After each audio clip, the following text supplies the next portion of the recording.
I beg your pardon, Ambassador Goel, to respond to it. On the call of the Baloch Yakjehti Committee, a protest rally was held in Mastung, where participants raised their voices against the escalating wave of extrajudicial killings and enforced disappearances across Balochistan. Protesters also demanded the immediate release of Dr. Mahrang Baloch and other unlawfully detained leaders of BYC.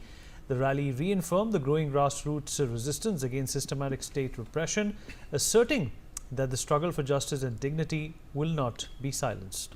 Ambassador Goel, the fact of the matter is that, the injustice which is happening around the world is being reported by the Western media, very selectively. If you talk about Gaza, if you talk about other places, the Western media has been very, very biased, but something similar, something worse has been transpiring in Balochistan since 1948.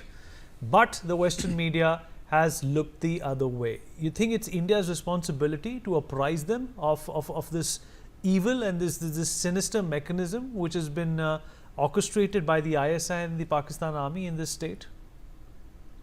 Vineet, I'm going to basically now go from a political point of view on this issue here. Yes, you are right. At least till about 5 years ago, there were very few reports in the international media which appeared on the Balochistan issue. But over the last few years, at least if I recall correctly, 1 year, sporadically, but once in a while, I have seen reports in the New York Times and the Washington Post about what is happening in Balochistan. Not exactly a politically supporting kind of a report, but a report giving details of what is happening in Balochistan, and also the fact about the Balochistan Liberation Army, their demand for independence and so forth.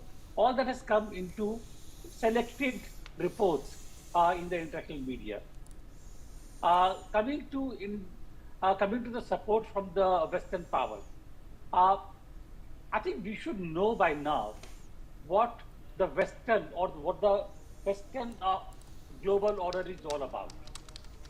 As you see what they do and what they have done in Ukraine, or what is happening in Gaza, they would expect the entire world to come and support them in their own idea of what the international order should be like. And I think our EM Jaishankar was quite right in saying that Europe is not our problem. Ukraine is not our problem. Ukraine is European problem, and they need to sort it out basically. And he was quite right also in terms of the international relations, because we all know Ukraine is a problem created by the European security architecture, which was so totally dependent on the USA that they could not create their own order. So therefore it was either the Soviet Union, Russian Federation, or the USA. So it was their problem. And now they're trying to create their own security architecture, but that is going to take a long time. Europe, the Western countries have no interest in what happens in Asia, what happens in Myanmar, what happens in Middle East. Look at Gaza, what is happening there. I mean, besides just the lip service, has anybody tried to really get aid through to the Palestinians in Gaza? You look at the visuals, they're heart-rending really. People suffering and fighting for a morsel of food. No, therefore, I don't think we should expect anything from the Western countries. What we should do, India, is that we should now basically, and there's one more factor, China. I think China was mentioned. And if we know what Chinese CPEC is all about, we know what Chinese stand is going to be there on Balochistan.